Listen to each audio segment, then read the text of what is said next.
નમસ્કાર વિદ્યાર્થી મિત્રો, આપણું ફરીથી સ્વાગત છે ફ્રેશ અને કમાલ લેક્ચર સાથે. હવે આપણે અહીંયા એક ચેપ્ટર ફિનિશ કરી દીધું છે અને બીજું ચેપ્ટર એટલે કે પરમાણુ બંધારણની આપણે ચર્ચા કરવા જઈ રહ્યા છીએ. તો પરમાણુ બંધારણ એ શું છે? ધ્યાન આપજો, આખા રસાયણ વિજ્ઞાનની તમે એકદમ ટોચ સુધી પહોંચવા માંગતા હો તો તમારા માટે આ એક ચેપ્ટર બહુ એક ઇમ્પોર્ટન્ટ ભાગ ભજવે છે તમારી માટે, બરોબર છે? હવે ધ્યાન આપજો, આપણે ચેપ્ટરની શરૂઆત કરીએ એટલે એ છે પરમાણુ બંધારણ. શું છે પરમાણુ બંધારણ? જેને તમે એટોમિક સ્ટ્રક્ચર કહેશો કે શું કહેશો? Atomic structure. ઈસવીસન 400 વર્ષની આપણે કરીએ ત્યારે પરમાણુ વિશે બે વ્યક્તિઓ વધારે જાણતા હતા. એક હતા ગ્રીક દેશના જે લોકો છે એ, અને એક હતા આપણું India, I love my India, ભારતીય. ત્યારે હું કહેતા કે ગ્રીક ભાષામાં એક શબ્દ હતો એટોમિયો અથવા એટોમિયા.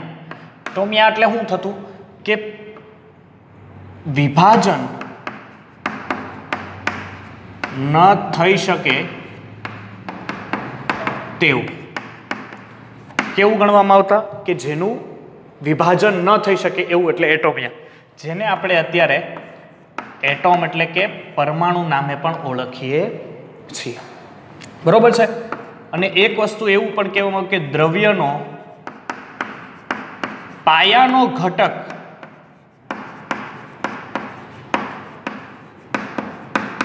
પરમાણુ છે. શું છે? દ્રવ્યનો પાયાનો ઘટક છે એ પરમાણુ છે. ત્યારબાદ એક વૈજ્ઞાનિક હતા જ્હોન ડાલ્ટન. જો તમને કદાચ યાદ હોય, ભગવાનની દયાથી પાછળના લેક્ચર તમે વ્યવસ્થિત જોતા હો તો તમને યાદ હશે, એક વૈજ્ઞાનિક હતા જ્હોન ડાલ્ટન. જ્હોન ડાલ્ટને શું કીધું હતું ખબર છે? કે પરમાણુ એ અવિભાજ્ય કણ છે. શું છે? અવિભાજ્ય કણ છે. એ ભાઈએ તો એવું કીધું પરમાણુ અવિભાજ્ય કણ છે. મેં તમને આગળ કીધું હતું કે આના વિશેની હું માહિતી તમને પરમાણુ બંધારણમાં આપીશ. ઓકે. એને બીજું પણ એ કીધું હતું કે કોઈ પણ અણુમાં પરમાણુ છે એ અંતિમ કણ છે. શું છે? અંતિમ કણ છે. અંતિમ કણ એટલે કે પરમાણુ પછી કાંઈ હોય નહીં, એવી માહિતી જ્હોન ડાલ્ટન નામના વૈજ્ઞાનિકોએ આપી હતી. ત્યારબાદ જેમ વિશ્વ આગળ વધતું જાય એમ થોડીક થોડીક શોધખોળ થતી જાય. ત્યારબાદ એક ઘટના બની કે જ્યારે એ લોકોને કોસ્મિક કિરણો અને કેન્દ્રીય પ્રક્રિયા વિશે ખબર પડી ને. કઈ? કોસ્મિક કિરણો અને કેન્દ્રીય પ્રક્રિયા વિશે ખબર પડી ને, ત્યારે એ લોકોને, ધ્યાન આપજો, કોસ્મિક કિરણો એટલે કેવા કિરણો થશે? સૂર્યમાંથી નીકળતા કિરણો. કોસ્મિક કિરણો અને કેન્દ્રીય પ્રક્રિયા દ્વારા એણે પરમાણુનું વિભાજન કરાયું. વિદ્યાર્થી મિત્રો, એણે શું કર્યું? પરમાણુનું વિભાજન. હવે એને પરમાણુનું વિભાજન કર્યું ને એટલે એને હું જોવો જવાબ મળ્યો કે પરમાણુનું એને વિભાજન કર્યું ને એટલે એને આવી વસ્તુ મળી. એમાંથી ઇલેક્ટ્રોન મળ્યા, એમાંથી ન્યુટ્રોન મળ્યા અને એમાંથી પ્રોટોન મળ્યા. આ ત્રણ વસ્તુ એને મળી. ઇલેક્ટ્રોન, ન્યુટ્રોન અને પ્રોટોન એને મળ્યા. હવે ઇલેક્ટ્રોન, ન્યુટ્રોન અને પ્રોટોન આને કહેવાય અપરિમાણવીય કણો. શું કહેવાય આને? અપરિમાણવીય કણો. ધ્યાન આપજો વિદ્યાર્થી મિત્રો કે જ્યારે કોસ્મિક કિરણો અને કેન્દ્રીય પ્રક્રિયા દ્વારા પરમાણુનું વિભાજન કર્યું ને, જ્હોન ડાલ્ટને એવું કીધું હતું પરમાણુ અવિભાજ્ય છે ને અંતિમ કણ પરમાણુ હોય. પરંતુ અહીંયા આપણું કેમેસ્ટ્રી ઊભું ના રહી જાય. એણે હું માહિતી કરી કે આ બે પ્રક્રિયા દ્વારા પરમાણુનું વિભાજન કર્યું, તેમાંથી ઇલેક્ટ્રોન, ન્યુટ્રોન અને પ્રોટોન મળ્યા. અને એને અપરિમાણવીય કણો પણ કહેવામાં આવે છે. જો ધ્યાન આપજો, અપરિમાણવીય કણો ક્યાં ક્યાં જગ્યાએ ઉપયોગ? કે અપરિમાણવીય કણો છે પરમાણુની કોઈ પણ સ્ટેબિલિટી છે. જ્યારે એક પરમાણુ બીજા પરમાણુ સાથે જોડાય, એક અણુ બીજા અણુ સાથે જોડાય તો એમાં સ્ટેબિલિટી છે, એ બે જોડાવાની તાકાત કેવી છે, એ બધા માહિતી આ અપરિમાણવીય કણો આપે છે. હવે આપણે સૌથી પહેલા આપણે ચર્ચા કરવાની છે ઇલેક્ટ્રોનની. કે નહીં? ઇલેક્ટ્રોનની. તો ઇલેક્ટ્રોનની સૌ પ્રથમ શોધ કરનાર જો કોઈ વૈજ્ઞાનિક હતા તો એ હતા માઇકલ ફેરાડે. કોણ હતા? Michael Faraday. માઇકલ ફેરાડે નામના વૈજ્ઞાનિકે ઈસવીસન 1830માં, ઈસવીસન કદાચ આમ તેમ થાય તો આપણે ઇતિહાસ નથી ભણતા, બરોબર છે? માઇકલ ફેરાડે નામના વૈજ્ઞાનિકે ઇલેક્ટ્રોનની શોધ કરી હતી. એણે શું કીધું ખબર છે કે સમાન વીજભાર હોય ને, કેવા સમાન જો વીજભાર હોય ને તો સમાન વીજભાર વચ્ચે હંમેશા અપાકર્ષણ થાય. શું થાય? અપાકર્ષણ થાય. એટલે કે આ વીજભાર એટલે પ્લસ અને માઇનસ. જો આ સમાન હોય તો શું થાય? અપાકર્ષણ થાય. અને જો અસમાન વીજભાર હોય, કેવા અસમાન વીજભાર હોય તો શું થાય વિદ્યાર્થી મિત્રો? આકર્ષણ થાય. ઓહો હો, સમાન વીજભાર હોય તો અપાકર્ષણ અને અસમાન વીજભાર હોય તો આકર્ષણ. આવું કેમ થાય છે? ઉદાહરણ मांगता है तो उदाहरण लीजिए, आपके लिए उदाहरण पेश है. दाखला तरीके आ एक एनोड અને કેથોડના ધાતુના બે સળિયા છે. ઓકે, એને બેટરી વડે જોડો છો. આ કેથોડ છે એટલે આ માઇનસ છે, અને આ એનોડ એટલે આ શું છે? પ્લસ છે. આ ધાતુનું દ્રાવણ છે, સોરી કોઈ પણ જલીય દ્રાવણ છે, એમાં એક પ્લસ આયન છે અને એક કેવો છે? માઇનસ આયન છે. હવે આ પ્લસ આયન અને માઇનસ આયન છૂટા પડે એટલે ધાતુમાં કઈ કઈ જગ્યાએ જશે? દાખલા તરીકે આ કેથોડ છે અને આ શું છે? એનોડ. તો ધ્યાન આપજો, અહીંયા શું શરત છે કે સમાન વીજભાર વચ્ચે અપાકર્ષણ.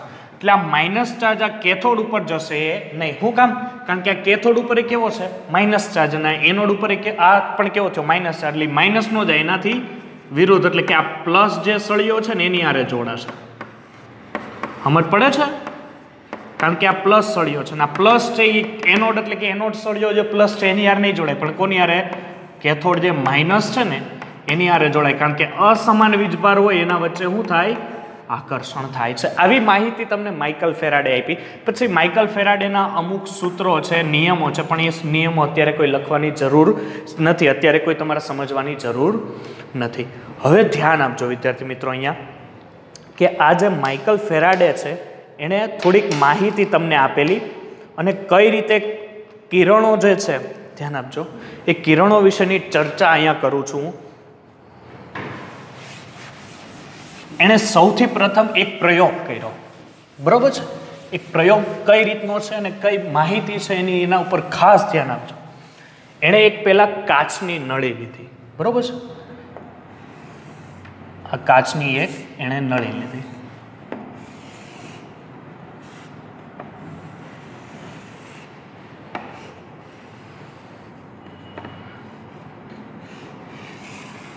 એક કાચની નળી લીધી. પછી એ કાચની નળીમાં આમ બે ધાતુની પ્લેટ લગાવી. તો અહીંયા હું હેડિંગ મારી દઉં, આ છે કાચની નળી છે, આ છે ધાતુની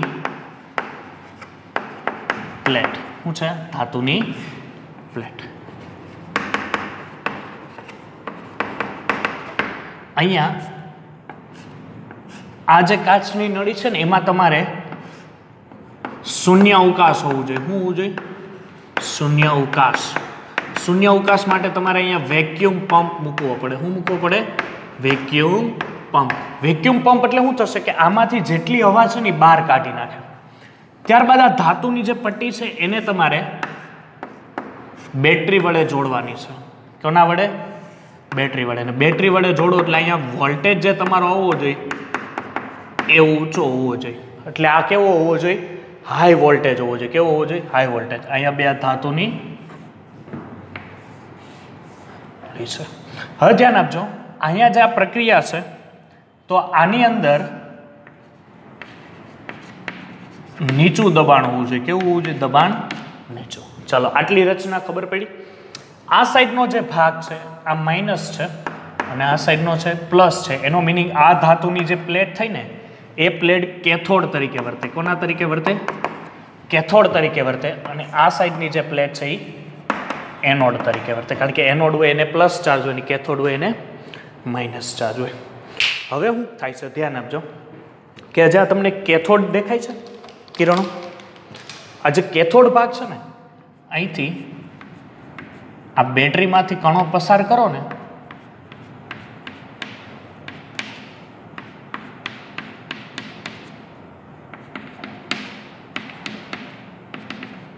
આ રીતનું. એટલે અહીં બેટરી શરૂ કરતા આને વિભાર નળી કહેવાય. કેવી? વિભાર નળીમાં ઇલેક્ટ્રોન, ધ્યાન આપજો, અથવા વિદ્યુતનો પ્રવાહ કેથોડથી એનોડ તરફ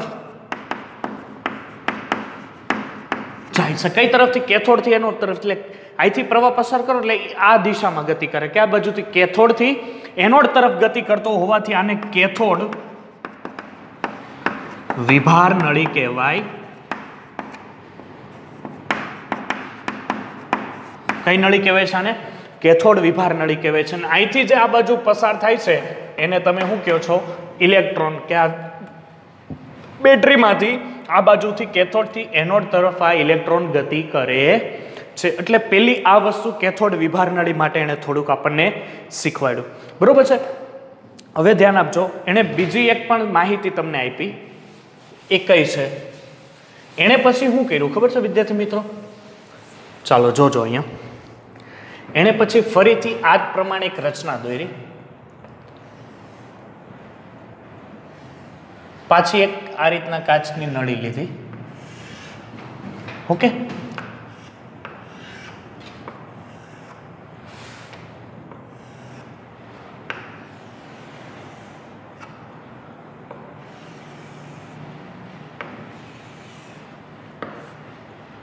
અહીંયા ફરીથી હું મૂકી દીધી એક ધાતુની પ્લેટ. અહીંયા વેક્યુમ પંપ, એટલે હું અહીંયા લખું શૂન્યાવકાશ. અહીંયા હું મૂકી દીધું છે આ એનોડ.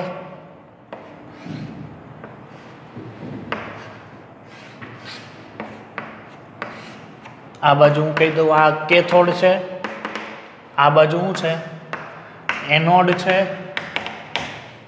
હવે હું કર્યું જો આ જ સેમ રીત કરવાની, પણ અહીંયા છે ને આ લોકોએ કેથોડ આ છે ને આ ભાગ, આ એનોડ છે. ઓકે, હવે આ કેથોડ ઉપર થોડા એ લોકોએ અહીંયા કાણા પાડી દીધા છે, હોલ પાડી દીધા છે. હવે અહીંયા પાછો હાઈ વોલ્ટેજ છે, આ હાઈ વોલ્ટેજ છે, હાઈ. હવે હાઈ વોલ્ટેજ છે એટલે પાછા કિરણો ક્યાંથી પસાર થશે? કેથોડમાંથી. મેં અહીંયા કીધું એમ કેથોડમાંથી અહીંથી કિરણો પાછા પસાર થશે, જેને તમે કેથોડ કિરણો કહો છો. કઈ દિશામાં? કેથોડથી એનોડ તરફ એ ગતિ કરે. હવે અહીંયા મેં કાણા પાડ્યા છે, એ કાણા હુકામ પાડ્યા છે હું તમને કહું. આ જે ભાગ છે ને આને કહેવાય ZNS નો પ્રસ્ફુરણ પડદો. શું છે ZNS નો પ્રસ્ફુરણ પડદો? જે ટીવીમાં કામ આવે. હવે શું થશે કે અહીંથી જેવા કાણા છે એમાંથી કેથોડ કિરણો છે એ અહીંથી આમ પસાર થશે. જેવા પસાર થશે ને એટલે અહીંયા એક પ્રસ્ફુરણ પડદો મૂક્યો. શું મૂક્યું હોય? પ્રસ્ફુરણ પડદો. આ જે પ્રસ્ફુરણ પડદો મૂક્યો હોય ને એટલે જેવા અહીંયા કેથોડ કિરણો અથડાય ને એટલે અહીંયા તરત એક ઝબકારો થાય, જોરદાર લાઇટ થાય. અને જોરદાર લાઇટ થાય એટલે તમને ખબર પડી જાય કે અહીં કેથોડ કિરણો ZNS ના પ્રસ્ફુરણ પડદા પર અથડાયા છે. શું છે? ZNS ના પ્રસ્ફુરણ પડદા ઉપર અથડાય. તો તમને ખબર પડે કે નહીં આ ખરેખર જે કિરણો મને જોવા મળ્યા ને કેથોડ કિરણો હતા. કેવા હતા? કેથોડ કિરણો. ફરીથી કેથોડ કિરણો પેલા આ જ રચના સેમ અહીંયા મૂકી દેવાની. ફક્ત તમારે અહીંયા શું કરવાનું છે? અહીંયાથી આમ લંબાવી દો અને ત્યાં હું મૂકી દેવાનું ZNS નો પ્રસ્ફુરણ પડદો. અને જે આ બાજુ એનોડ છે ને એનોડ ઉપર કાણા પાડી દેવાના. એનોડ ઉપર કાણા પાડી દો, નકર શું થાય? આ કિરણો છે એ પાછા અહીંયા સમાઈ જાય કે એનોડ ઉપર પાછા બેટરીમાં જાય, પાછા કેથોડથી, એટલે આમ ગતિ કરતા રહીએ. પણ અહીંયા તમે શું કરો કે એનોડ ઉપર કાણા પાડી દો એટલે હવે અહીંથી નહીં જાય, એ ડાયરેક્ટ બધા કણો, એટલે મીન્સ કે બધા કણો પાછા વાયરમાં ન આવે. અડધા કણો જ્યાં તમે કાણા પાડી દીધી ત્યાંથી બહાર નીકળીને ક્યાં અડે? પ્રસ્ફુરણ પડદા ઉપર અડે. પ્રસ્ફુરણ પડદા ઉપર અડે એટલે તમને અહીંયા એક ઝબકારો જોવા મળે. ઓકે, આ રીતનો એક ઝબકારો જોવા મળશે. જો તમને અહીંયા ઝબકારો જોવા મળે એનો મિનિંગ શું થશે કે અહીંથી કેથોડ કિરણો નીકળાય ફાઇનલ છે. અહીંયા તમને કેથોડ કિરણો દેખાણા. એટલે આ બે પેટર્ન થઈ કે તમે કઈ રીતે કેથોડ કિરણને ઓળખી શકો. હવે કેથોડ કિરણ એ તમારો શું થશે? ઇલેક્ટ્રોન થશે. પાછો એક પ્રયોગ કર્યો. પાછો પ્રયોગ શું છે અહીંયા જુઓ.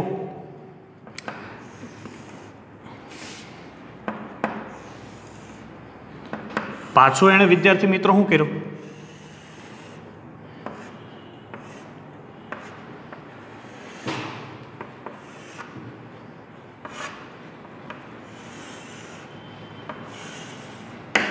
રેડી? આ રીતનું ફરીથી આ બાજુ શું છે? ધાતુની પ્લેટ, ધાતુની પ્લેટ, અહીંયા બેટરી, અહીંયા આ બાજુ શું છે? આ બાજુ થઈ ગયું આ કેથોડ, આ બાજુ આ થઈ ગયું એનોડ. એટલે તમને ખબર પડી ગઈ કે અહીંથી હાઈ વોલ્ટેજ છે, અહીંયા આ વેક્યુમ પંપ છે, બરોબર છે, આ વોલ્ટેજ, આ બાજુ માઇનસ છે, આ બાજુ પ્લસ છે, એટલે આ એનોડ થઈ ગયો. ના શું થઈ ગયો? કેથોડ. અહીંથી આ ગતિ કરશે. હવે વિદ્યાર્થી મિત્રો નોટ ડાઉન કરજો, પોઈન્ટ આઉટ એ આવે છે. અહીંથી ચેન્જ શું થાય છે કે અહીંયા તમારે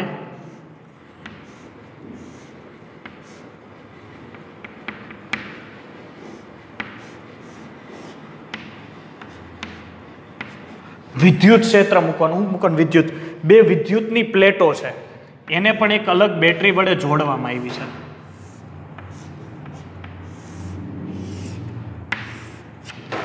આ વિદ્યુતની પ્લેટો છે. રેડી? ચાલો રેડી? આ રીતના વિદ્યુતની બે પ્લેટો છે. હવે આનો જે વેગ છે એ કઈ દિશામાં હશે? સર કેથોડથી એનોડ તરફ હોય, એટલે આમ હોય. એટલે અહીંયા શું કર્યું છે સર? અહીંયા તો મેં કેથોડ ઉપર અહીંયા કાણા પાડી દીધા છે, સોરી એનોડ ઉપર. એટલે અમુક કિરણો શું થશે? આ એનોડની નળીમાંથી બહાર નીકળશે ને બાકીના બધા પાછા આ ગતિ આમ ચાલુ રાખશે. હવે અમુક કિરણો જે કેથોડથી બહાર નીકળે છે વિદ્યાર્થી મિત્રો, એ શું કરશે? ધ્યાન આપજો. આ બહાર નીકળ્યા, આ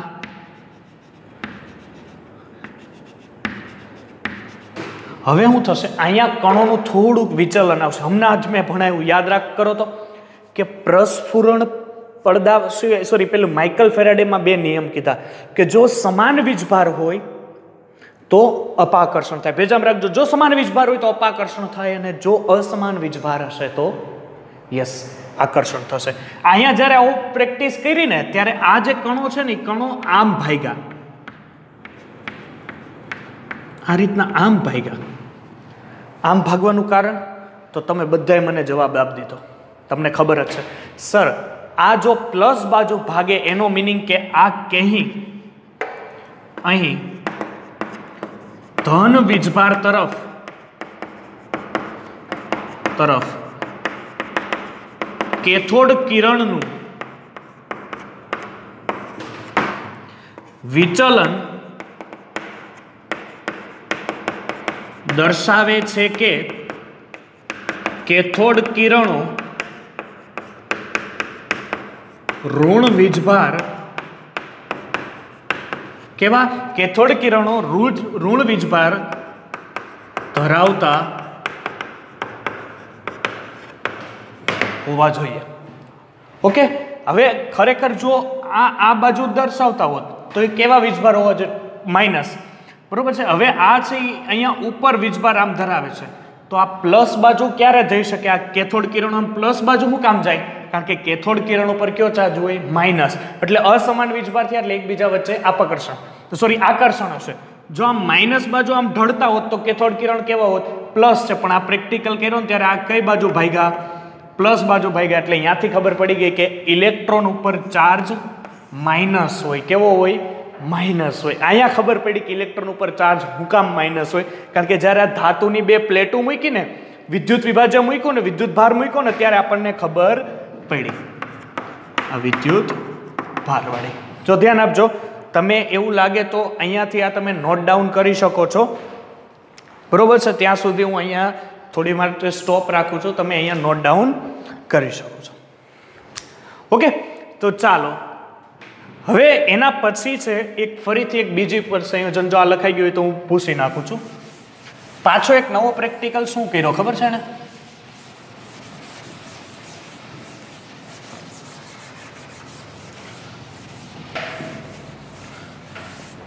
એણે શું કર્યું? પાછું એક હું અહીંયા દોરું.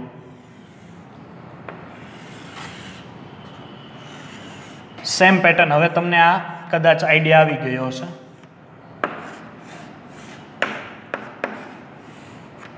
આ બાજુ માઇનસ, આ બાજુ પ્લસ, એટલે આ શું થઈ ગયું? કેથોડ. અહીંયા વેક્યુમ પંપ દોર નાખું, આ શું થઈ ગયું?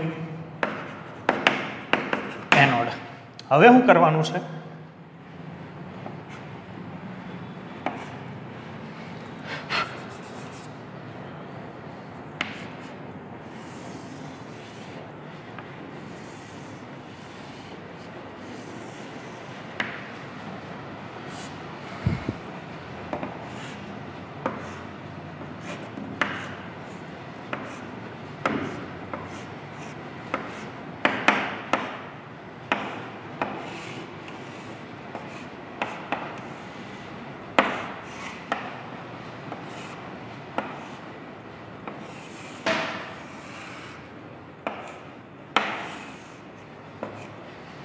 બરોબર છે. અહીંયા ધ્યાન આપજો. આ જ્યારે પ્રસ્ફુરણ પડદા ઉપર આ રીતના અથડાય એટલે પાછો પ્રસ્ફુરણ પડદો, એટલે પાછો તમને ઝબકારો જોવા મળે. પ્રસ્ફુરણ પડદો, આ જ રીતના પ્રસ્ફુરણ પડદો. હવે અહીંયા એક મેં કામ કરેલું છે, અહીંયા મેં ચુંબક મૂકેલું છે. શું મૂકેલું છે? ચુંબક. ફરીથી ગતિ કઈ દિશામાં કરશે? સર ગતિ એ કરશે ભાઈ કેથોડથી એનોડ તરફ એ ગતિ કરશે. ફરીથી અહીંયા એનોડ ઉપર અમુક કાણા પાડ્યા છે એટલે અમુક જ પસાર એમાંથી થશે. અમુક જેવા અહીંથી અંદરથી પસાર થશે ને અહીંથી કિરણો, ધ્યાન આપજો. આ 3D માં છે એટલે હું પરફેક્ટ સમજાઈ ન શકું, પણ આની વચ્ચેથી જે કિરણ, એટલે બે આમ યુ આકારનો જે નળાકાર ચુંબક છે એમાંથી વચ્ચેથી કિરણ પસાર થશે. એટલે હવે આ વખતે એ ક્યાં તરફ વળશે? ઋણ વીજભાર તરફ વધશે. કયા ઉપર જશે? ઋણ વીજભાર. પણ કોને કારણે? અહીંયા ચુંબકીય ક્ષેત્ર હાજર હતું એને કારણે આની દિશામાં શું પડશે? ફેરફાર જોવા મળે છે. એટલે આ બે પોઈન્ટ આઉટ અહીંયા સુધી તમારા ક્લિયર થશે. I hope. હવે ધ્યાન આપજો. હવે શું છે કે આ લોકોએ પાછો એક હજી પ્રેક્ટિકલ કર્યો. હવે કોના માટે પ્રેક્ટિકલ કર્યો? કે ભાઈ ઇલેક્ટ્રોન છે એ દળ ધરાવે કે ન ધરાવે એના માટે પ્રેક્ટિકલ કર્યો એ લોકોએ. તો ઇલેક્ટ્રોન દળ ધરાવે કે ન ધરાવે એ આપણે જોઈએ. ચાલો.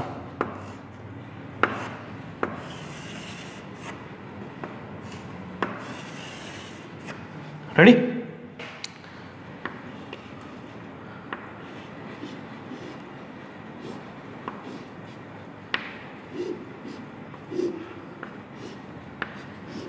આવી એક ચકેડી મૂકી, તમને ખબર પડશે આમ ફરતી ફરતી ફરતી અહીંથી આમ જાય ને અહીંથી આમ જાય. આઈડિયા આવશે તમને? હું સમજાવવાનો પ્રયત્ન કરું છું. પછી અહીંયા એ લોકોએ શું મૂક્યું? જે તે પ્રમાણે એઝ ઇટ ઇઝ જે આપણે મૂકીએ છીએ. અહીંયા તમારો વેક્યુમ પંપ, આ બાજુ માઇનસ છે, આ બાજુ પ્લસ છે. એનો મિનિંગ આ તરફ સર આ શું હશે? કેથોડ હશે, અને આ શું હશે? એનોડ હશે. ઓકે, ચાલો. હવે આ પ્રેક્ટિકલ કર્યો એને, આ રીતની રચના મૂકી. હવે રચના કરીને એટલે એને એક નવાઈ લાગી. એણે વિચાર કરવાનો હતો કે ભાઈ ઇલેક્ટ્રોન છે, ચાલો ઇલેક્ટ્રોન વિશે તો માહિતી મેળવી લીધી. આગળ આ પ્રમાણે કે ભાઈ આ પ્રમાણે કે ઇલેક્ટ્રોન ઉપર ચાર્જ ક્યાં તમને મળે? આ આકૃતિમાંથી ખબર પડે કે ઇલેક્ટ્રોન ઉપર ચાર્જ હોય, અને કેવો હોય? માઇનસ ચાર્જ હોય. બરોબર છે? કેમ ખબર પડી? કે વિદ્યુત ક્ષેત્ર મૂક્યું ત્યારે ઇલેક્ટ્રોન જ્યારે એનોડના જે નાના નાના છિદ્ર હતા એ છિદ્રમાંથી પસાર થયા એટલે વિદ્યુત વિભાજનના ધન વીજભાર તરફ આકર્ષિત થયા, અને ધન વીજભાર તરફ આકર્ષિત થયા એનો ખબર પડી કે તો ઇલેક્ટ્રોન ઉપર માઇનસ ચાર્જ જ હોવો જોઈએ, કારણ કે માઇકલ ફેરાડેના નિયમ પ્રમાણે અસમાન વીજભાર વચ્ચે આકર્ષણ થઈ. એણે શું કર્યું કે જ્યારે આ કેથોડ કિરણોને આમ પસાર કર્યા ને એટલે આ ચકેડી ફરતી ફરતી ફરતી ફરતી ફરતી અહીંયા પહોંચી. જો હું અહીંયા દર્શાવું છું, બાકી ખરેખર આપણે આમ અહીંયા સુધી પહોંચી ગઈએ. પહેલા સ્થાન આ હતું, પછી આવું થઈ ગયું. પહેલાનું સ્થાન અને પછીનું સ્થાન. એટલે ઇલેક્ટ્રોન જ્યારે કેથોડ તરફથી એનોડ તરફ જતા હતા ને એટલે આ ચકેડીને પણ ફેરવતા ફેરવતા અહીંથી અહીંયા પહોંચાડી દીધી. હવે હું અહીંથી અહીંયા પહોંચાડી દીધી એટલે ઇલેક્ટ્રોન ઉપર કંઈક દળ હશે, અને દળ હોય તો જ ધક્કો મારી શકે. ઉતારજો ભેજામાં ઇલેક્ટ્રોન આ ચકેડી ફરતી ફરતી અહીંયા સુધી પહોંચાડ્યો, એનો મિનિંગ કે આ ઇલેક્ટ્રોન જે છે અહીંયા હું લખી શકું તો ઇલેક્ટ્રોન દળ ધરાવે છે. એ ફાઇનલ થઈ ગયો અહીંયા કે કોઈ ઇલેક્ટ્રોન છે, ઇલેક્ટ્રોન શું છે, દળ ધરાવે છે, કારણ કે ઇલેક્ટ્રોન એ ચકેડિયા ફરતી ફરતી ફરતી આ બાજુથી આ બાજુ તરફ એ ધક્કો મારે છે, અને ધક્કો તારે જ મારી શકે કે જ્યારે ઇલેક્ટ્રોન ઉપર શું હાજર હોય, કોઈ પણ પ્રકારનું દળ હાજર હોય. સમજ પડશે? તો અહીંયા સુધી આઈ હોપ તમે આપ ફરીથી વિડીયો લેક્ચર જોજો, તમને ઇલેક્ટ્રોન વિશે વધારે ને વધારે ખ્યાલ આવશે. ત્યાં સુધી આપણે નમસ્કાર, અને હવે આપણે આગલા વિડીયો લેક્ચર્સમાં પરમાણુ બંધારણની વધારે માહિતી સાથે આપણે ભેગા થઈશું. ફરીથી માઇકલ ફેરાડેના નિયમ, પછી જે મેં 5 આકૃતિ, એક આકૃતિ મેં ભૂસી નાખી, 5 આકૃતિ વિશે તમે એક વારંવાર વિડીયો જોવો, નાનકડી બાબતો ધ્યાનમાં રાખીને બધા વિડીયો લેક્ચર્સ જોઈ શકો. જો તમને કદાચ ખબર નથી પડતી તો કોમેન્ટ બોક્સ તો ખાલી જ છે, ભરો કોમેન્ટ બોક્સમાં ભાઈ આ થિયરી નહીં સાહેબ, આ ફરીથી એવું કરો, કોમેન્ટ આખી ભરી દો, જેને કારણે આપણે ફરીથી એક નવો અફલાતુન વિડીયો લેક્ચર્સ બનાવીને તમારા બધા જ આપણે જે ડાઉટ છે એને ક્લિયર કરીએ. ત્યાં સુધી વિદ્યાર્થી મિત્રો, જય ભારત, જય હિન્દ. મળીએ આપણે આવતા લેક્ચર્સમાં.